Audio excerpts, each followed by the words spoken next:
I'm Danny, and this is the Scream Princess podcast.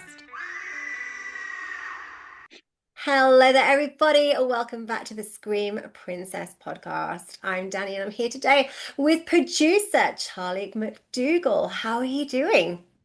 Hi there, Danny. Thank you for asking me to come on. I'm doing good. I appreciate you inviting me to this wonderful podcast. Well, thank you for coming on. And we actually go way back. We do, Well, yeah, yeah, I've introduced you as a producer, but I met you when you were an actor. yeah. Back in so 2014 was when we met like in Was it? person. Yeah, and but I think in many ways we must have known each other from like maybe 2012 or something Yeah. around that region because I think that's roughly when I got onto Twitter, and that Mhm. seemed like that was like the vehicle for like people raising money and like every time I went on it because I was so like even Facebook wasn't a big thing for me and whatever else. And I remember Right. joining Twitter and there was all these films and they were like, oh, we're doing this movie and we're doing that movie and we're raising this Yeah. money.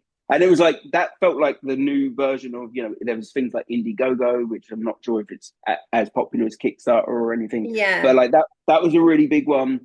And I'd always see like these people doing like, oh, I'm going to do this zombie movie or I'm going to do this alien movie. And, Yeah. it was always like reach for the stars kind of thing. And Yeah. I went for an audition with a guy. There was a guy called A.D. Lane, Hmm. and his friend was Steve, and that's obviously how I ended up meeting yourself. But A.D. put a movie out called Not Invasion of the Not Quite Dead, and that was like a zombie movie. And I Mm. remember applying for it, and I went down to maybe it was Kent, I was think they're where they had Kent-based, it. yeah. That was it, and I remember doing it, and supposedly I scared everyone in the room, and like they were just like they were so intense and whatever Mhm. else. And I was like, they was like, "You're so nice," and I was like, "Yeah, yeah, I know. I've got quite like an intense acting I remember style." that actually about you in Christmas Day. I remember like you really like getting into the moment and being like, and everyone was like, "Oh, he's really into this." Like going, Yeah, like I always tend to play quite vacuous characters, so I don't ever have to like really dig. right. Yeah. Well, you know what? Usually I don't have to either. Like my thing is always like the comedy guy or the Yeah. funny one, and to be fair, that kind of resembles me as a person anyway. And I Mm. kind of that was always like my character, kind of how I look. But I was always really good at the sort of intense, Yeah. give me that kind of stuff. And then that luckily that kind of gave me that movie gave me more roles because people Mm. were like, oh, okay, even AD, like I think I wasn't even on his radar, I guess. Oh no, maybe I was. I wasn't on Steve's radar, and then Steve got me into Christmas Sleigh because of that Yeah. audition, and then Yeah. AD then gave me like one of the lead roles in that movie because he was like, oh my god, he was terrifying and whatever else, and then I got a few more like intense roles, and I used to love all of that. It's like it's a good way to like drama therapy. It is. I wonder what they're all up to now. I wonder if they're still making films because I think with social media, it's really changed. Like Facebook was like a major thing, and like you said, then Twitter Mm. came on board, and Twitter was very much people posting out, what they were doing. So it was a good way of networking for like actors and producers and whoever. Yeah, But it's crazy. I and used to nobody go on it uses every it day, and quite so much. no, yeah, not in the same way. I used to go on it every day, and there was almost like these sort of Twitter famous people from like the Yes. UK, and you were definitely one of them. That I always used to see you posting and whatever else. And there was too many to like mention, but you see them all the time, and there's always doing a million and one things. Mm. And then I mean, I've completely stepped away from Twitter. I think my last post was like 2014, anyway, and Mm. I'm not Before that big on Elon Musk Instagram took or over whatever and else. made it different. I still have the X. it's still Twitter on my phone. It's Is still the it? little bird. Yeah, because I haven't updated it. So I still have the app. I actually got hacked a couple of years ago. So my Twitter got hacked and my email address got hacked. So I don't know how much work I've lost through people trying to email me for the last 2 years.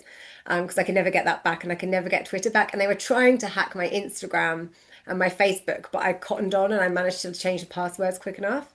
it's So mental. Yeah, yeah. I got a notification on Saturday. Someone in Guatemala or something like that was trying to, and I was. It's the first time it's ever happened. Said yeah, it was like your two-tier thing has come up, and someone. yeah. I was like, I'm that's so crazy. So I glad had to we change have my like the password. two-factor ID now though.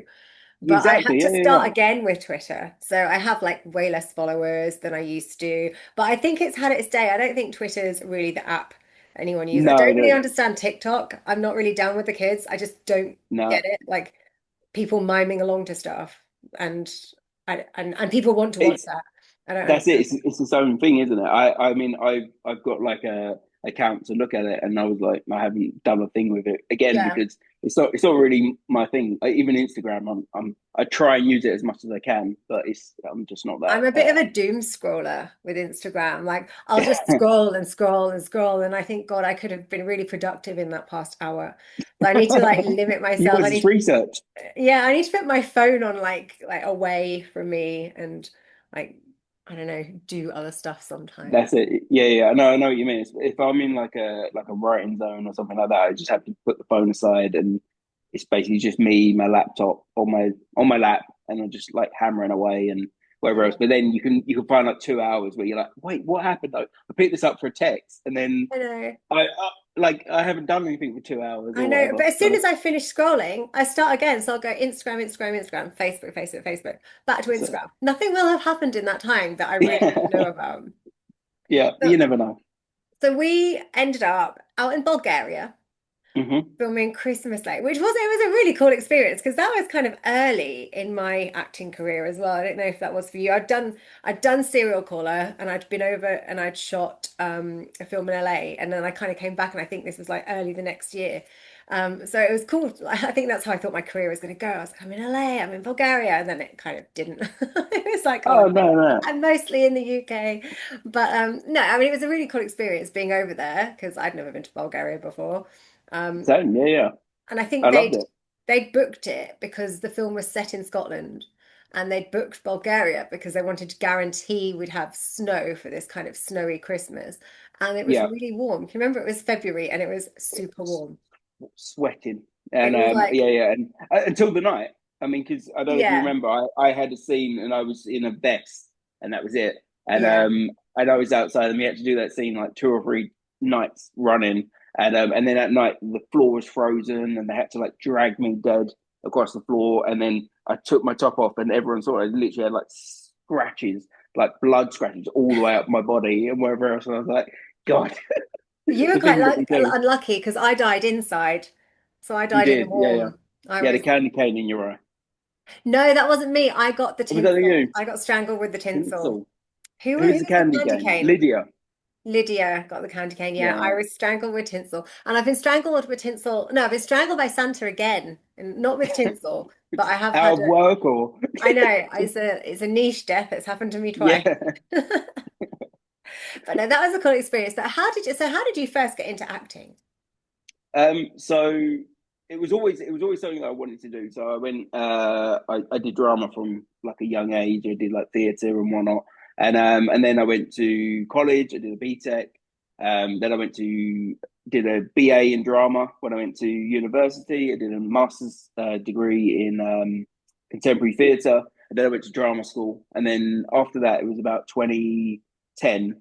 And then I just moved out with a bunch of actors into Tooting in London, and I was just figuring out. I was doing everything from wearing like costumes on the street to being in like random movies, and I drew the line. There was one day when someone asked me to wear a diaper, and I was like, no.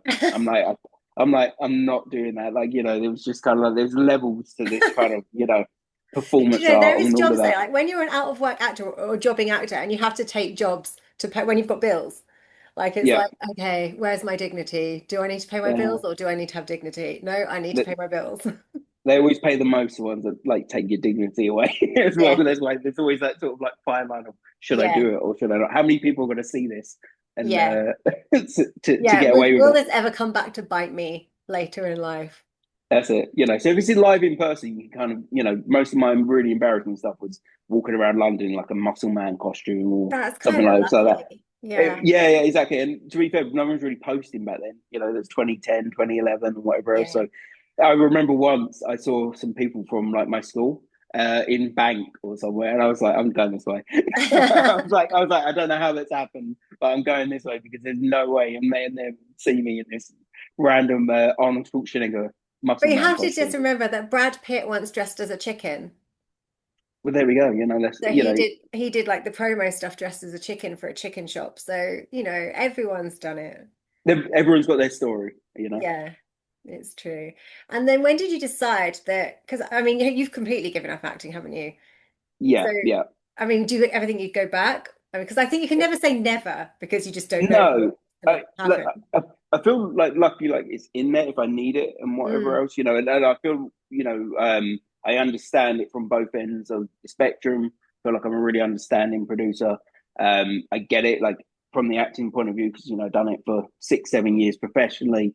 I know that it's hard. I know what's being asked of you, if it's too much, if it's too little, not too little, but like I get it. Like I feel like from that point of view, it was really good experience that I'd done that, so yeah. that I understand it from their point of view too. And what's really hard for an actor, if you're making them do an emotional scene for like 10 hours a day, it's kind of like there's lines where you have to go, look, I think we have to look after these people. We can't just make them cry non-stop Yeah. and whatever else. I mean, it's draining. Like Yeah. you're only going to get 2 or 3 really good performances from someone when Yeah. you're going for an emotional thing. And it's like, if you don't understand that and you're just like a paperwork producer or something, it's like Mm, you might be seeing it from a different point of view. Whereas it's like, I get it from the point of view of, well, we're only going to get 2 or 3 really good things, so why don't we just make sure we get it properly? Like, why are we, if you do it 15, 20 times, you're probably never going to get one really good one. Whereas if you plan it properly to the point of, yeah. okay, let's make sure that this person gets their shot how they need it, and then they can relax afterwards. Because again, it's gonna make the scene not look good.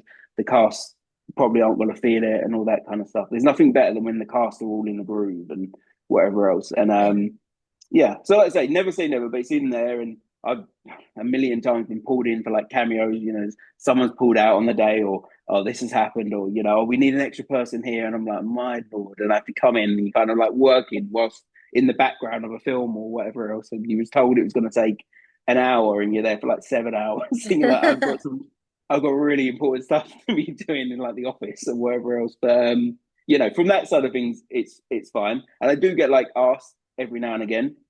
I got quite a big offer on Friday. I ended up having to do the talk with the director, because I mean they offered too much money for me to not talk to them. And but I was very honest that I was like, I haven't done this for 6 years. But I'm honored that you like come to me, and I'll be very honest. Like if you want me to read, I will, because it's like too much money. But I was like, but at the same time, like it's just not what I do anymore. But it's just funny how you still end up on people's radars in that Mm, way, because I guess they see like the amount of films you've done and mm, don't realize it's all from producing, for instance. So they probably just think, yeah. oh, because I have been acting, they probably just associate it with both, and they're like, oh, great, he's done like so many things, so we're gonna reach out to this guy and see if he Yeah. wants to be in our film or whatever. Yeah, because I did click on your IMDb before, and you have obviously. I always say this to people when people ask me, and they're like, "Oh, you've done this many films." I'm like, "Well, I probably haven't," because there's always those ones that sneak in that never get made, or the ones that people add you to, and then it kind of nothing happens. That's But you it, do yeah. have a long list of credits in, as an actor, but then also as a writer and a producer. And your list of like pre-production and post-production is like you've got how many on the go at one time? Yeah, it's Exciting. it's it's loads. So what we done was where it was all just producing to start with, and then we kind of evolved into exec producing as well. So that obviously helps us branch further with everything that we're doing. So producing wise, 2, 3 films a year, maybe 4 if we've got enough time. But like it takes a lot of energy to produce a film. We just Yeah. done one with Scott Atkins, April, sort of like April 20th, all the way up until mid June. I mean, and I'm talking like 20 hours a day, 7 days a week. Mm. Like you just aren't sleeping.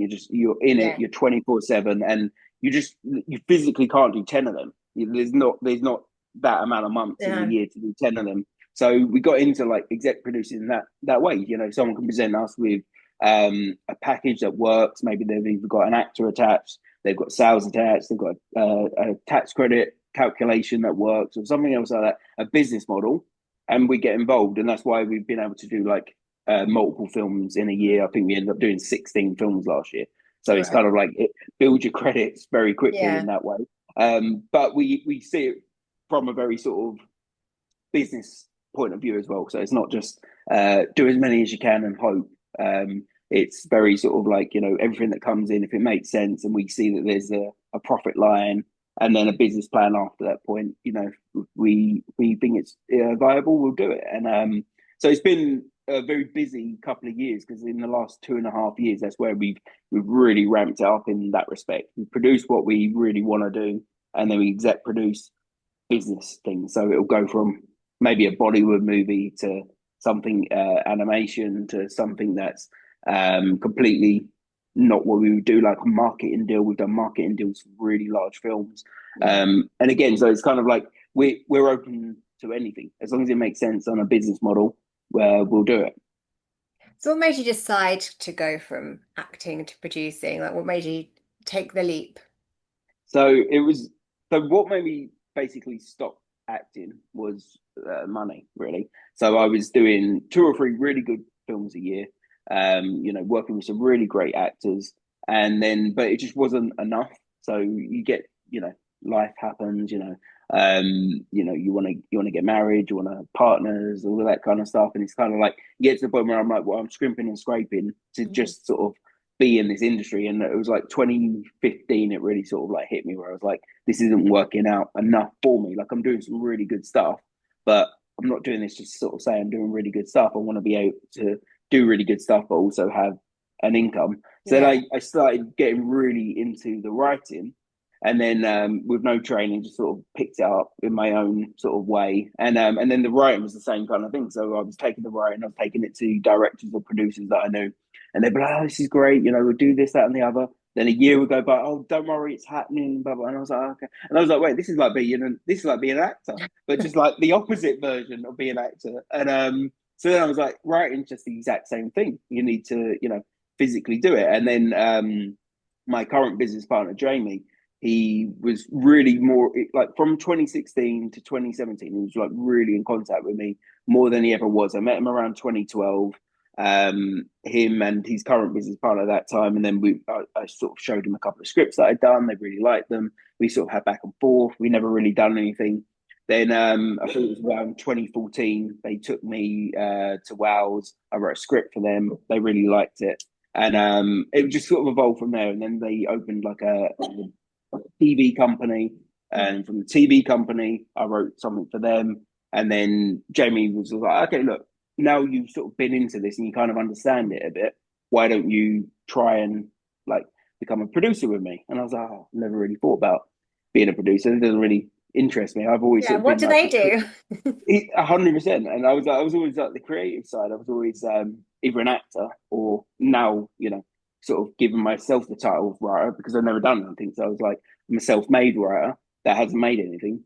And and he was like, "Oh, just this, that, and the other." So basically, I quit my job, and I was like, "Okay, let's just do this." In 2018, and we went to Berlin without any clue. I just had like a couple of scripts, and our second meeting there, we met the producer of Rambo, and Wow. he was blown away by our sort of audacity that we just kind of steamrolled our way into Berlin without having even made a film yet. We picked up his interest. He's like, how you two lads sort of got to this point of talking to me and whatever else. And then we had like another meeting with him, and it kind of just been like Mhm. spiraled from there. Really, we just kind of burst our way in, and then it just kind of happened organically. One film at a time turned into about 30 something.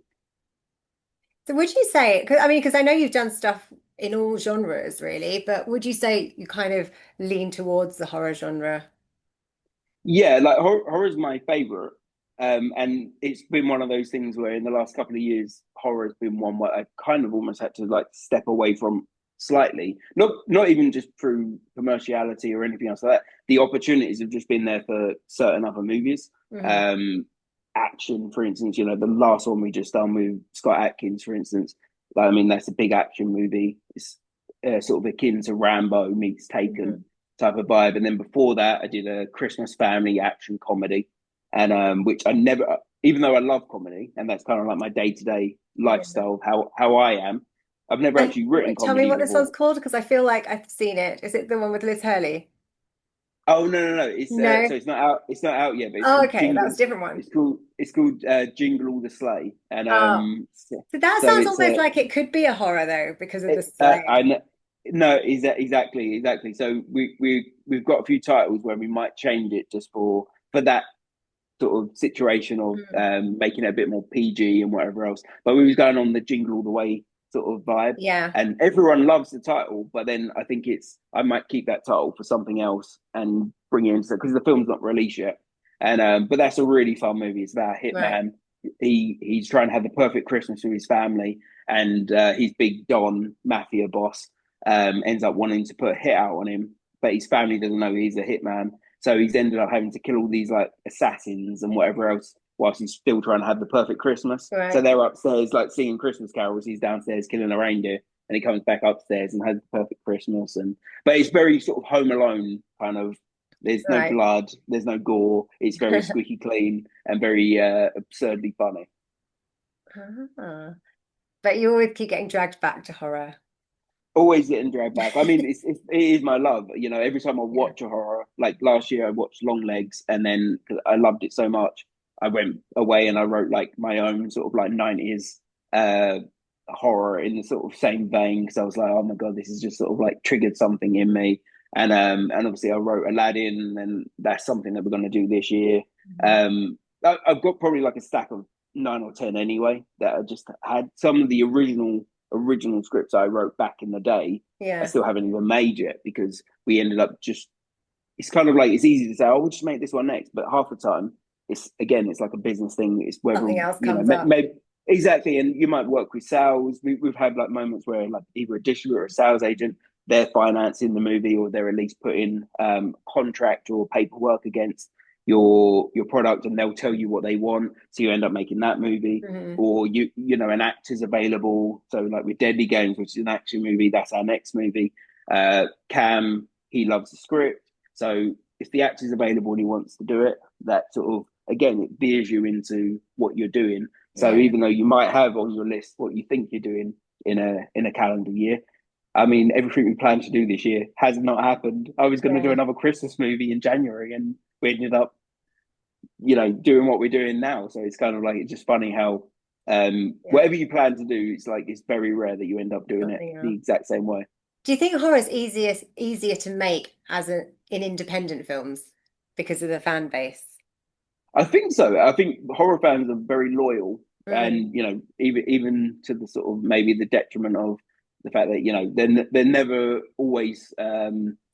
Sometimes their loyalty isn't given back by the filmmakers. Sometimes like the amount of I'm trying to think of like reboots is the word, all Yeah. that kind of stuff. And it's kind of like, oh, you've waited all these years for it. You watch it and you're like, oh, they've let us down, or they just done like a cookie cutter version of this Yeah. movie or whatever else, and you kind of like, but these loyal fans will keep coming back because I do it myself. I'm Yeah. a massive horror fan of pretty much every franchise, and every film that comes out, in whether it's Alien, Halloween, or whatever else, I'll watch them Yeah. regardless. Even if the last one slapped me around the face as a fan, I'm like, but this one might be good, or this Yeah. one might surprise me, and whatever else. And it's like you don't get that from many others, because you even see it on a higher level. Like look at Marvel, right? And they're not going out of business. Of course they're not, but they are massively, from phase It's four, very phase five. saturated now.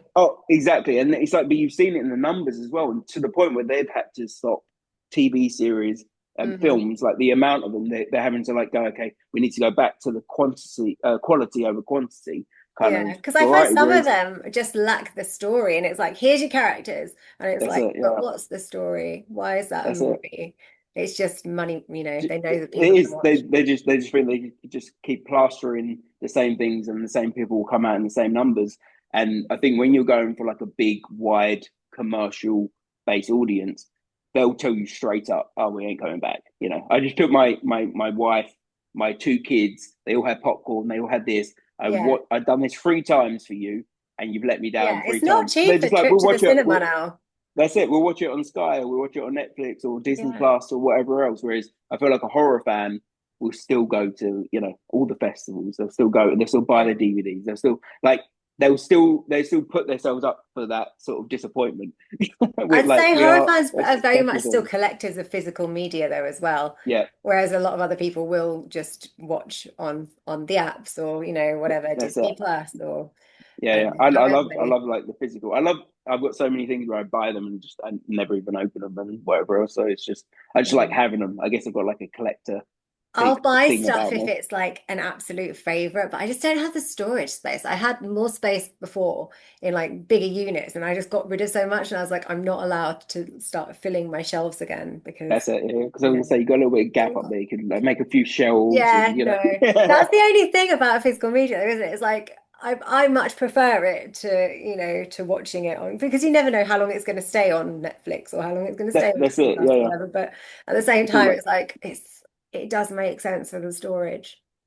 yeah, yeah. I mean, look, we're in a sort of like non-tangible asset world now. So if you Mm, if you like something on Netflix, you're only really renting that yeah, film or that series or that franchise. So you can't get annoyed when you wake up on Monday and it's that gone. series is now completely gone, and they don't tell you where it goes. You got to figure it out. Maybe it's gone nowhere. Maybe it's just gone back to the Yeah, publisher or whoever else, and maybe it's not there at all. Now you got to go and buy it, or now you got to go and get Sky or whatever else. So you yeah. are in that world of to the point of when we was growing up, if you liked something, you went and bought it. So no matter what, You'd you have had a it, and video and you'd watch it you over had and a over and video. over and over again, wouldn't you? That's Or it. you'd have Yeah, like yeah. 10 videos and that would be your, And your DVDs were how you saying like where do you put them? I mean, your DVDs were kind of like almost your design of your room, like where was your yeah. bedroom, your front room. People would literally have them DVD cases, and you go into like people's front rooms, and they would have them like down the side of their TV, where it'd be like Basically like a DVDs and library, DVDs. and then your That's sofas in it. front of them.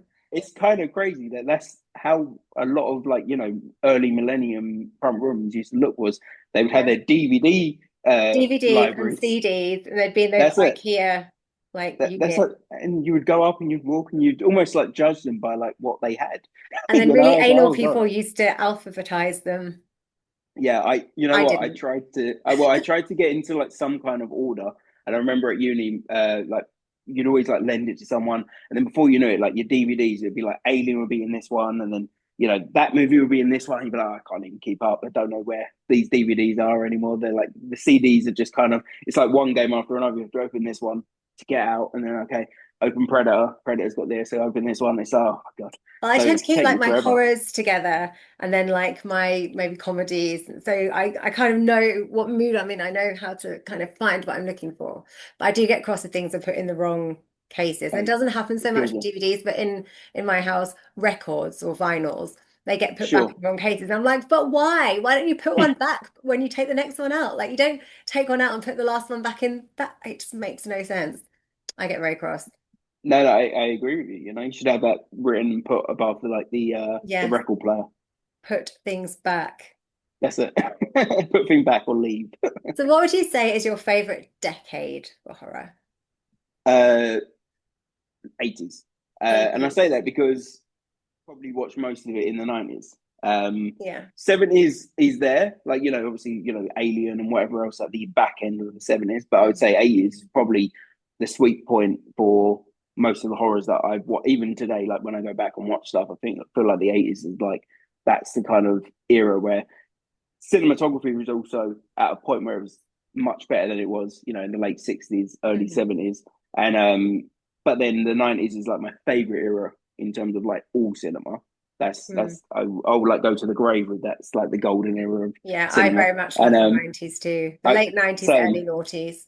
that's it. Mhm. That's it. And obviously people because I guess that's the era that we grew up as well. So people will Mm. say, "Oh, you biased," but I'm like, I do think it's the best era of all Yeah. time.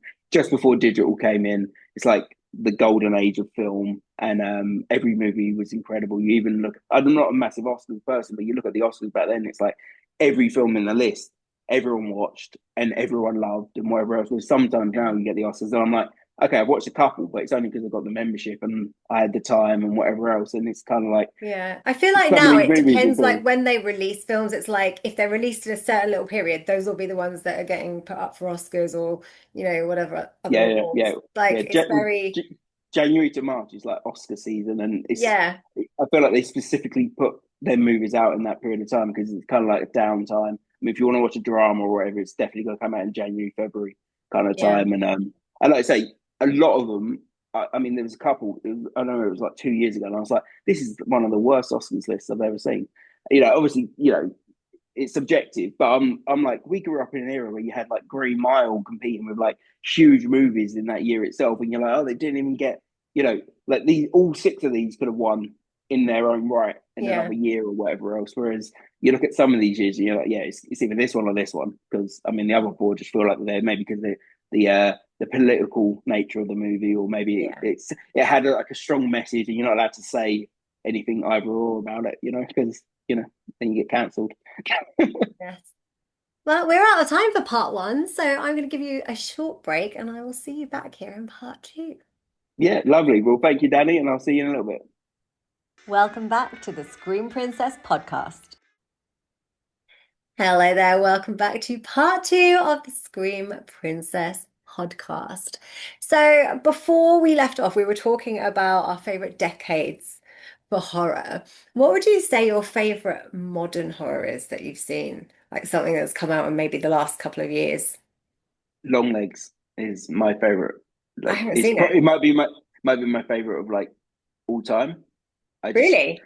It's so incredible. It's got the 90s vibe about it. It's got Seven feels about it. It's just there's something about that Oscar Perkins that like he's got something very special going on with Well, of course, what his he's doing. dad was the guy, was it Anthony Perkins? I actually have no idea. Yeah, I'm glad that you know. yeah, I don't, was it Psycho or it was like a major horror film, like a Hitchcockian or film? like American Yeah, Psycho, or yeah. no, like actual Incredible. Psycho, like Oh wow, yeah, the yeah. I Hitchcock. had genuinely Yeah, had no idea. yeah, I because just I thought know him because from he's got such a Legally cool name. Blonde. He was in Legally Right. Blonde as like a kind of like a small character. Hmm. And then yeah, he's really gone into to directing and stuff. But I actually haven't seen Long Legs. Please watch it. It's not. It's I'm obviously it's gonna not. write it in my notes. Yeah, no, it's not. It's not a horror film. Like there's no jumps. Well, there's jump moments, but it's just because it's so good. But like, there's no. It's not driven on jump scares. It's driven on dread. Right, You go okay. away. You go away, and you remember the movie. Like that's for me. That's a horror film. Like a horror Yeah. film isn't defined on jumps. Like it's great. Like there's two different eras. I'm in the Hmm. business side of it all, and everything else. So like if jump scares is the way that you sort of define how scary a movie is, fair enough. But I find jump scares, not that there's anything wrong with them, try and get them in if that's the kind of movie you're Yeah. making. But a jump scare doesn't mean it's scary. It No. means it got you. It got you. Great. Yeah. Like sometimes I'll watch a movie, I'll jump like two times because it happened out of nowhere. But Hmm. that film did not scare me or did not like worry me. It just made me jump because out of nowhere they had 5.1 like blurst that I wasn't expecting. And that Yeah. was fun for the moment. But I'm sleeping well at night and I'm not thinking Yeah. about it and whatever else. Whereas there are some movies where it lingers with you where you're like, oh, that don't feel right in my stomach, or Yeah. that's so weird. Like when you watch like a crime series Uh-huh. or something, you're like, that is Oh, I can't watch horrific. true crime. How can you not? No. Like, I don't watch it enough, but there's a YouTuber. I've forgotten what he's called, but like he's incredible. This YouTuber guy, he's been doing it for like 5 or 6 years, and I've in the last year or so, I've been like completely engrossed with him. I'll watch everything that he does, Mm. and it's real stories, and it's the most insane things. That's Like I've, too I've scary literally though. written scripts from it. And no, It's it is because it's because stuff that's real really life is happened. Like horrible. with films, you get to the end of a film and the killer's been caught, or the monster's gone, or so vanquished, or whatever, and I feel okay. But with true crime, I just think, God, that those people existed. Like even though they may have been caught or whatever's happened, there's more of them out there. There's like real crazy people, and I find that more disturbing than a film. So Yeah, yeah. definitely Do don't you watch see it. the one about the blind date one? No. It's on Netflix. I haven't seen the movie, but I've seen the documentaries. The guy in like the 70s or something was a killer, and he would like date because he's a very good looking guy. He would date girls. He would take them out to the desert, pretend he was a photographer, and then he'd murder them in the middle of nowhere. And he went on bloody blind date in America. Right. The facade of the guy because he was just like, well, what? No one knows. Like, there's no films, there's no cameras, there's no social media at that point. So he just went on there, and then the girl refused to go on the date with him because she said he was too weird after Right. they went like backstage, Also, it and went that on like saved the her life. TV show. He went on the TV show Right. Blind Date of like the 80s in Oh, America, I didn't like know they had it over whatever. there. I thought we were Yeah, just yeah, the only ones. exactly. Cilla Black, she goes all over the world, and but like their version of it, he was on it, and he won because he's very charismatic. He was a very good-looking guy. He's a photographer. He's very confident, and the girl that he won it with said he was too creepy backstage Right. that she didn't go on the date, and it basically saved her life. And that Gosh. was where the film sort of like focused on, from what I like believe. And but it just shows you like this guy. I mean, when they caught him, he basically admitted to like 20 or something, but they reckon it was like Mad. 50 or 60 I mean, it's because easier, isn't it, in America? Like if you're like somewhere near Vegas and you could just, go out there's to a the desert. desert, no one's going to Yeah, find yeah. your victims. And like I said, and especially when people didn't have their little mobile phones back in the Yeah. day, Well, this everyone's is why I now think got like a things like video, a dating apps and mobile. things, like how is there not Hmm. more like dating app murders? Like I suppose it's easy That we traceable. know of.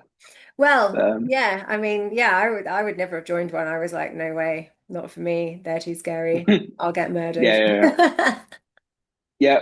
There you go. And like you Yeah. say, I feel like that's probably the next stage of all the horror movies and whatever else. Yeah. I feel like I've seen a couple or I've heard about a couple of Well, like what dating they app have to tie in murder now is movies. like obviously, 80s movies, 90s didn't really have mobile phones, but now it's always it has to be a reason why no one's got a phone. And it has to be kind of written into the script. Why have we got no phones? Unless it's somewhere out in That's the it. wilderness and Straight away, yeah, phones. they're in the middle of nowhere. Yeah, Like you phones have to, just not whenever going you through. write a script, straight away it's like you have to quickly figure out how you get rid of these mobile phones because back in the day, as you say, it was It like wasn't an all they issue had to that be with happened. exactly all they had to do was just not be near a phone. That was it, Yeah. Or someone or just needs to just cut cut the the phone wire and line. that was it. That's That was it. it. There we go. So when you're writing or producing your own scripts rather than other people's scripts, do you Hmm. write with like a location in mind? Do you find a location, go right, that would I can shoot something there, I can do something there, Hmm. or do you just write, go for it, and then think I'll worry about all of that later? Location and budget is like the first two things. I always think about budget now because mainly because we're paying for it. So Hmm. I always think about budget. We've done so many movies now that I even down to like scenes, and I'm so glad because the first maybe like 10 films that we done, sometimes the director would like really like sit me down and be like, Charlie, you can't write like 10-page scenes, like that. It's really difficult, and then when you're Hmm. there and you notice it, you're like, yeah, this 10-page scene is killing us. Like, Yeah. you're like 5 or 6 characters talking. It's 10 pages long. That means you've Uh-huh. got to do 10 minute shoot over 5 characters. You got, let's say you're doing the basic coverage, which is master, medium, close Uh-huh. up, and everyone's individual Everyone. shots. Before you know it, like you're multiplying like 15 things before you know it, and then you go, well, we need pickups, we need like intricate things. Maybe there's certain aspects you need to get from different angles or whatever else, and crossing the line when you got a lot of people. And it's like before you know it, you've written a scene that is like well, not impossible to do, but we're not shooting films where we can shoot 2-3 pages a day and whatever else. It's like Yeah. you're trying to get as much as you can. Uh-huh. Especially back in the early days, it's like we can shoot 10 pages, we'll shoot 10 pages, and so now it's like even when I do scenes are very concise. It's like I don't go Yeah. over five pages ever. Yeah, even as Um, an actor, when I get given a script and or you're like on set and you're like, right, we're going to do like 9 pages, like you're saying, and you think, well, will they break it down? Are they going to shoot that bit, that bit, that bit? Because I'm always like, mhm, I know I only have like one job when I'm acting, and I just have to know my lines and just do that bit. But it's mhm. like, are they going to break it down? Because when there's a lot of people, it's really confusing. It's like because you have to It know is. everyone's lines and to know like what's happening, or at least And the in longer the it goes on, I feel like you got problems because yeah, people will start getting tired, like yeah, lines will get lost, and then the crew will start like you start losing yeah, them because like they really, maybe like on like there's an element maybe like technically maybe they can miss something, but generally they're not gonna miss if the costume designer's already set you and everything. It's not like they're missing anything. So if yeah, that scene just keeps going on and on and on, they're kind of like, wait a yeah, minute, what's going on here? We're yeah. ready for the next scene, and so technically, again, it gets really boring. Like technically, I've changed the way I've written over the even the last couple of years. Mhm. It's like I almost write on a business plan now. So it's kind of like scenes have to be like this. When I do a film, the opening of the film. If it's a horror film, something has to happen in the first 5 minutes straight away. Bang! What's this film about? What's the USP? Why do people want to watch this movie? Like, is there something I can do to grip them to come in and see? I've got to foreshadow something that's going to happen at the end of the movie. Mhm. Maybe the characters that are in the opening aren't necessarily even included in the rest of the movie. Maybe it's like an opening from the 70s and we're starting in the millennium, and the Mhm. 70s is why like the curse happens or something random. But there is like a blueprint every single time Mhm. I write a script now. It's if you give me a ghost movie, if you give me an action movie, if you give me a drama, whatever else, I've got a blueprint where I'm like, that's how I start. This is how I get to act two. And then Yeah. by act two, I've got to get to act three this way. And if I'm thinking about a sequel, this is how I'll end it. If I'm just doing a one and done, this is how I'll end it. And but it's always like very boring in that sense. It's like the not the creativity's gone, but in the sense of it, you should think about it as a business where you go, Yeah. okay, this is what a really good movie is, and I'm not gonna like try and do something like I'm not trying to like reinvent the wheel. I'm trying to do something that's really cool. This is the idea I've Yeah. got, It's like and a also this recipe is the that business works. plan. Exactly, it's like tried and tested. That's why it works. And also this is what I've got to hand. If, for instance, we've got an aqua park, or we've got like a two or three locations, or in a studio. The studio gives me like a film set. I Mhm. There's two or three films where we've literally written the film. Where I've been given an aeroplane, or I've been given multiple film sets because this film's happening. So why don't you film this at the same time? Got manor houses built by like huge big production companies. So I'm writing a film around it. Why would I add in like a submarine, or why would I? Yeah. We're not going to space when I don't have them things. Let's keep it down to what we have, and we can do this. And like to the point where I read some scripts sometimes, and they'll come in and you're like, yeah, but where am I supposed to shoot these things on this Mm. budget and whatever else? It's like you need to go and be a bit more realistic on terms of, well, what can you get? Where can we go? What's close to the studio? What's close to the filming locations? What's close to unit base? And once you start to really understand that, I mean, I wrote scripts like, boom, I went on a trip to Spain just to like relax, and I ended up writing a script because I was in a place and I was thinking about something, and I was at the beach and I was in Mm. a place, and then I was like, okay, cool. All right, I've got a whole film here because they've got this whole system in Spain where I was like, oh, this is a great idea for a horror. And I Yeah. was like, but it works because I'm not going to take it anywhere away from the place I stayed, the bars, the beach, the local sort of like Mhm. thing that they believe in and whatever else. If I start adding stuff in, I'm like, well, no, it doesn't work for the kind of idea that I'm trying to do. I might as well have just, I don't know, Yeah. not started. I always find I'm quite creative when I'm actually traveling. So you were saying like, you were on a holiday, you were trying to have a break. Mm-hmm. But when I'm in airports, because you've got time on your hands, you're waiting and you've got nothing to do. Or like so airports, trains, you've got long train Yeah, journey. yeah. And was like, what can I do? And I always find I end up doing way more work than I would do if I was sat at home. I agree, and I mean it's probably not true because I've only seen Harry Potter all the movies once, other than Harry Potter 4. But J.K. Rowling supposedly wrote Harry Potter on a train journey Yeah. from Manchester to London, or vice versa. Yeah. Just I guess from waiting, and she wrote like literally the whole plot line of Harry Potter Can you in the imagine being a waiting person to who was go just from sat there to opposite her there. and you didn't know? Like you're just sat Yeah, opposite J.K. Rowling, and it little did you was know, probably their idea. Harry Potter universe is about to be created. I've just rewatched them all actually. We had Oh, like really? Yeah, yeah, yeah, like a yeah. couple of weeks ago, we were like every night we were watching a different one. Forgot how Fair enough. good I, they I only watched all of them in COVID when all the cinemas came back about. hmm They put them in the cinema, and Right. so I'd never seen the first one. Had I you read the don't think I'd books? seen the second one. I'd never read the books. I seen the fourth one because I worked in the cinema when I was at university, and so the Goblet of Fire. And this is from my ex girlfriend, and then just from people that love Harry Potter. I used to Mm. get a lot of crap because I'd always say, "Oh, Harry Potter #4 is the best one." They'd be like, "No, it's not," and I'd be like, "Oh, it is," Do you know, And the from the reason why I films, would the say it is because first it's the two only one weren't I've so seen. good, and then they got better. So after the first two, and Yeah. you can see the like the change in technology between the first two for the CGI and the effects, like Hmm. literally go up like 12 notches, Yeah. between those years No, basically. no, you can, and obviously they had to make them in then 6, 7 years because the kids were growing up. It's almost Mm. like the Stranger Things type Yeah. vibe, where if you've got to make something with children, you got to just carry it on through because they're going to become adults very, very quickly, or you go recast them all. How do you feel about practical effects versus CGI?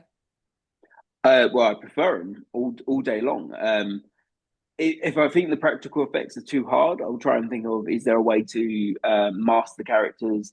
Like, I'll change the script. Like, I've done two or three films where I've gone, okay, we're not going to do it like this. We're going to do it. So the very first film I ever did, the cannibal movie, it was going to be, in my mind, it was all like the cannibals were going to look grotesque, like in Wrong Turn or whatever else. And then I was like, okay, it's going to be really difficult to get an SFX artist to come in that's really, really good on the rate they want and to the amount of time they're going to take and whatever else. So I went, okay, I'm just going to buy the masks. So the masks were like £300-400 plus Mhm. tax.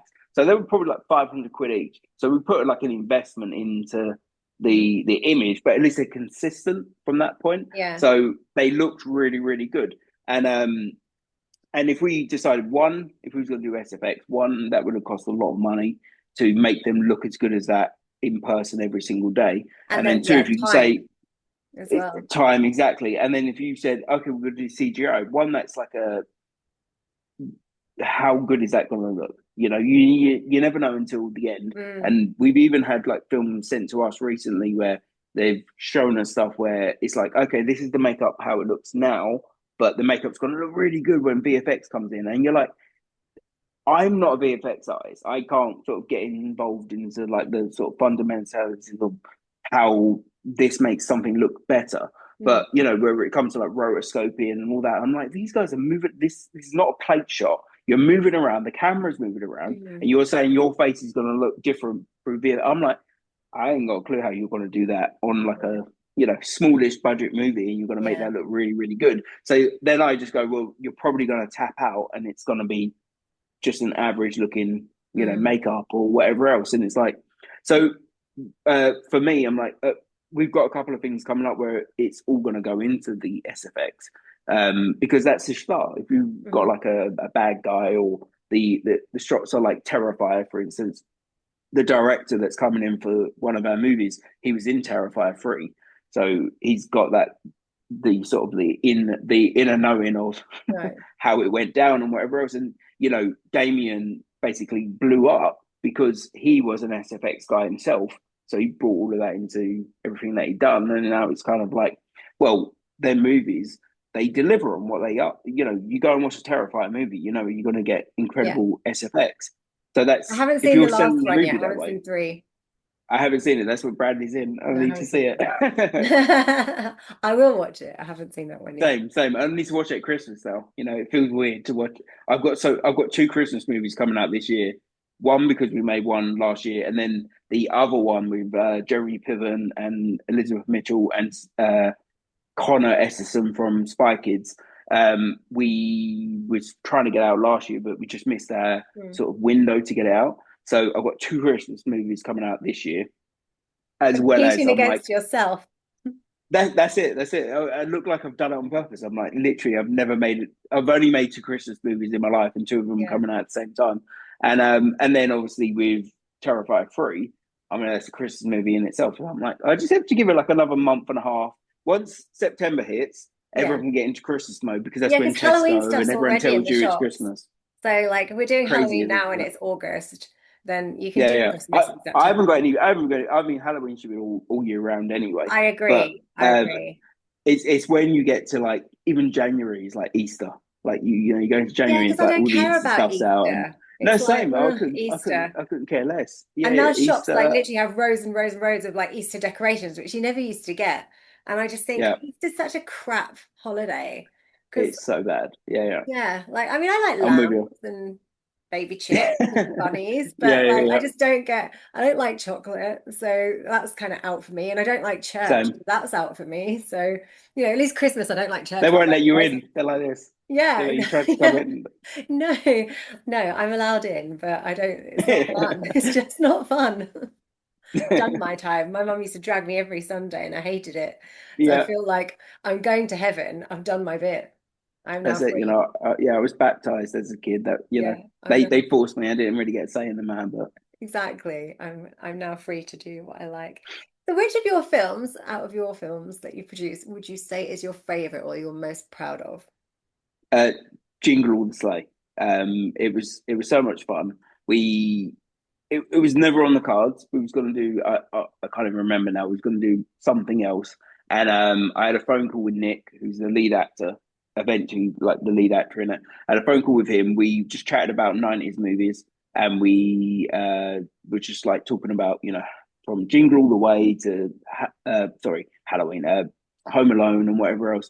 And we basically from that I went, oh look, we need to make something that hasn't been made in so long and whatever else. I went away 3 days later. I had like this script. It was like 150 pages, way too long, Wow. and I sent it to him. It was quite mental, and I had him written for 18 months, which is kind of I stopped for quite a while. I wrote a lot up until like mid 22, and then I stopped for a while. I just lost the love for it because it again creatively, it became like a business, and I was like, you know what, I'm getting bored of just writing scripts, and it's Mhm. sort of like a business side of thing. So I just stopped. Nothing really triggered me, and then when I spoke to Nick and we had this chat, I was like, you know what, I'll write you a synopsis. So I wrote him a synopsis, sent it to him. He loved it. And I was like, I'll just write this up. So I wrote it up, and then as he was reading that, I then wrote three more scripts in like the week I was waiting for the notes from Nick, and I was like, oh, here's an Alien movie, oh, here's this, and whatever else. I was like, oh, it sort of like lit a fire in me again to like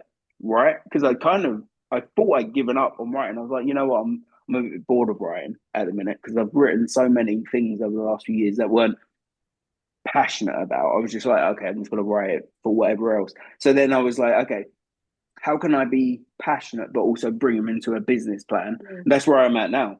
Everything I write, I'm like, okay, I'm going to bring my passion. I'm going to sneak it in to a business plan, and they're not even going to know whether it's something we're doing or someone else. Like, there's going to be an element of what I really love about this, and so I found like this new love again. And then since I guess must have been like September last year, I've probably written like 15 or 20 scripts. I've Mm. just every time I get 2, 3, 4 days spare, I write a script because I'm just like really really passionate and really really it's like re-envisage sort of like my sort of path of writing all over again. And so we wrote this. It was probably the most fun thing I've ever written. Then Nick, because of who he is, he was the lead in uh Netflix's I've forgotten the movie, The Princess Switch. So it was like their most successful Christmas movie they've ever done. Right. They've done three of them, huge movies. Nick was the love interest that's been in all three of them, and then he brought in loads of the cast that was in their movies, and so then we ended up with like a super talented cast, and it was just like it we can't wait to release it and let everyone see what we, from Yeah. the actors to the writing to the locations and whatever else. But it is a really, really fun movie. So what's your favorite part of producing? Wow, that's quite a hard one. It's quite stressful. It's quite That's what I say stressful. to people. It's not as fun as Your people favorite think it part is. apart And from the money? yeah, yeah, yeah. No, What bits do no. you like doing best? You know what? It's working with people because in general, in life, I'm quite happy by myself. I'm quite happy doing things like writing's quite like a solo thing, and I don't really like a writing situation where I'm around a lot of people. I'm happy for like notes. I'm happy to work with people and figure out a way of like, okay, what do you need? What do we need? What do we need from a business point? What does the sales need? And bring all that together. I've tried it where I'm in a room with like 5 or 6 people and we're all trying to write a script, and that doesn't work. So Mm. writing is like a solo thing for me. Like I want to do it by myself. Happy with notes. I'm happy to sort of do whatever else that comes in with it. But like from a producing standpoint, it's like I'm actually really good with people. I get on with people really, really well. I feel like I'm a good motivator. I'm a good like monkey see, monkey do. Like I will work as hard as you. I'll do every. I'll be there 2, 3 hours before you. I'll be there 2, 3 hours after you. I'm never going to ask you to do anything that I wouldn't do, and I'll be there, like getting in the mud if I got to get in the mud, kind of thing, Yeah. And so that like from producing point of view, it's like actually you come alive for like 2 months or something that you're actually Yeah. doing it because then after that I'm like back to just me, laptop, talking to my business partner Jamie, and cracking on and doing a lot of stuff by myself. So would you say you're influenced by any other filmy types? Like, well, I suppose you didn't grow up going, I want to be a producer. You wanted to be an No. actor, and then you kind of, you found your path this way. But Hmm. who would you say like film influencers are? My favorite director, producer, writer is Quentin Tarantino. Right. Um, and what I like about him is obviously there's no like real like comparison, but he's self-taught. You know, the guy was working in a video store. I'm sure in so I haven't looked into like his life story, but I'm sure in some way, shape, or form he's had like training. But like Mm. he was an incredible writer. He was passionate about movies. He watched everything that was coming. I was the same. I spent my entire youth like watching everything. I can't even remember the stuff I used to watch on VHS because I used to go to boot sales with my dad, and we'd pick up the most random horrors they're still not even on TV. Like the stuff I've got VHS, they still haven't made to TV. Do you So still it's like have I don't even want. VHSs?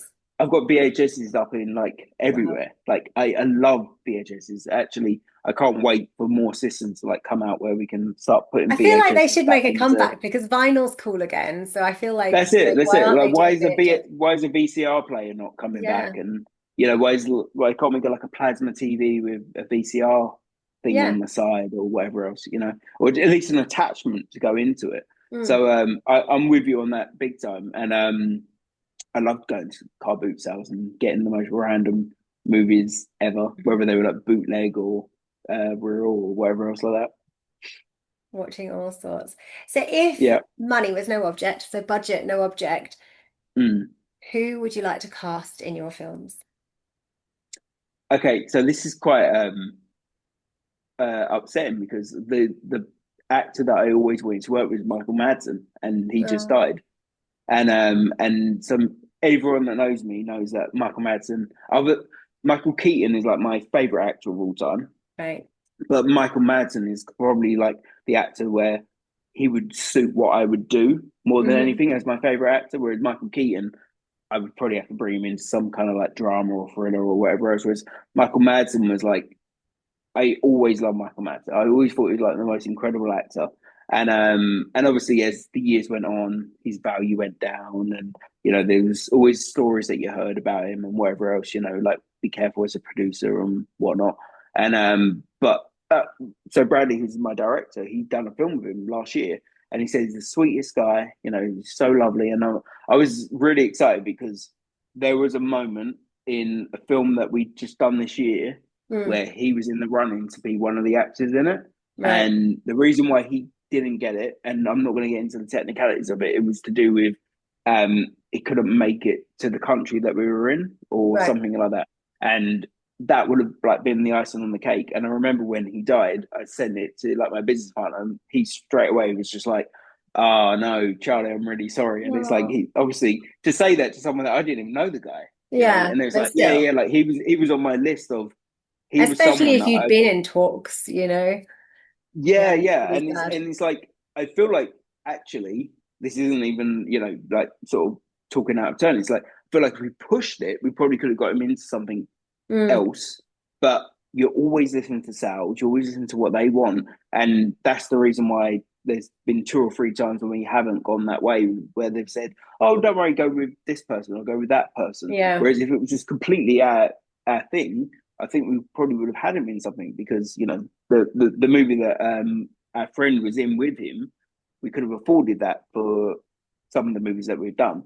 So that's like a big regret that he passed away. Um, there is a guy called Sid Haig. I wanted to Hmm. work with Sid Haig hugely, Yeah, House of a and he Thousand he he. Corpses. That's it. He died like 6 years ago or 5 years ago, and it's Yeah. like a lot of the people that I really really wanted to work with have unfortunately like passed. Maybe I Um, shouldn't have asked that question then, because you're killing them off. No, no, exactly. Well, there's another one, Danny Trejo. Like, I would love to work with Danny Trejo. Right. And I'm never going to say like some like super huge A-lister because it's weird. Like, they don't mean the same thing. I've been Right. in like rooms with Zac Efron and Robert Downey Jr. and all that. It's like, it's great to see them, but Yeah. it's only great. Whereas if I saw like Sid Haig or if I saw Michael Madsen or something else, I'd probably like be like a fan rather than anything else. I'm trying to think. There was definitely someone we've met once. I met someone from Friends he played Joey's twin, but he's not. He doesn't look anything like Joey. I know this is like a random thing to say, but we met him in AFM like 2 years ago, and he was talking. He was going on about everything, and now he's like a martial artist. He's a badass. He's Right. legit. He's in all these action movies, and he was chatting. And I looked at him and I went, "You were Joey's. You were like Joey Tribbiani's like twin." He went, "Yeah, that was me." And I was like, "Oh my god!" And then we chatted for like 30, 40 minutes. I was like, "This is incredible." I was like, "This is the most insane thing ever." So it was in one episode, and I was just Right. like, "Oh my god, I remember you," because it was like, "Damn it, Carl," and it was because they basically looked nothing like. And but when he sort of said that, I was like, "Oh my god," I was so excited, and that was exactly the same day where we met Zach Efron, and I was like, "Well, I did have that You're more reaction to excited that." about Joey But Tribbiani's I was random twin. Joey Tribbiani's person It because he depends. was That's the more thing. It depends more what you watch, interesting to doesn't me. it? Like I wasn't a massive Friends fan, but I imagine like I did something years ago. It was an extra. It was before I'd gone to drama school or anything, and it was on some TV show, and it had Anthony Head, and I was a massive Buffy fan, so I Oh was yeah, just yeah, like, yeah, yeah, yeah. I had to like pass him a drink, and I was just like, this is the best day at work ever. That's it. You can't. Again, it's subjective to Yeah, whatever. I think it's whatever your fandom is or whatever else like that. So I'm completely with you. yeah. The final question, because we're running out of time. What's next for you? What's next on your slate? What can you tell me? What are you it's allowed to talk so about? it's Deadly Games. So we just signed Cam Day, who was in Twilight. He's done a multitude of films. He done Violent Night that just come out with David Harbour a couple of years ago, Hmm. which is the Christmas action comedy Yeah, horror, seen it. which is obviously I'm trying to get into, but family wise. And Cam's brilliant. He's a lovely guy. And so we just signed him and his partner to that with Eddie Hall, who's the world's strongest man. Now he's like a MMA artist. We got Brad Watson, who you know. Yes, I'm He's trying to get him directing on. it. We need to sort a date for him to come on the show. You need to, yeah, yeah, definitely. And then Megan's going to be part of it as Yeah. well. And we got up to York, so we've been. I don't know how much closer that is to your way, I'd but say like I'm in only an hour we're and in a your half neck of from the woods. York. She did say to me Yeah, she was yeah, going to be up here and if we could maybe like catch up at some point, but then I think I'm away for part of this month, so it yeah, depends what yeah. our Well, schedule yeah, is. that's it. I think we're planning for like September. So All if you're right. around in September, if we're that close, you need to come down. Yeah. No, I'm going to York next week actually. This Oh, very week. nice. I'm going Yeah, on Thursday. I'm off to York on Thursday. yeah. You're like Yeah. tomorrow. Yeah. Now I realize it's Monday now, and in my head it's still Sunday. So yeah, it's actually Monday. Yeah, not fast. Hopefully I will be able to pop down and say hello. Yeah, come and do it. I worked at this studio when I was an actor, and Mm, I done 2 or 3 films there. I actually done more like 5 or 6 movies for this studio, but actually there I've done like 2 movies at right. their physical studio. So it's kind of like full circle now. I've gone from an Hmm. actor who didn't know anything, who was just happy to get a job, to now going to this studio and running a film and producing a film and That's go really cool. doing it properly. So yeah, I feel like this is a full circle moment.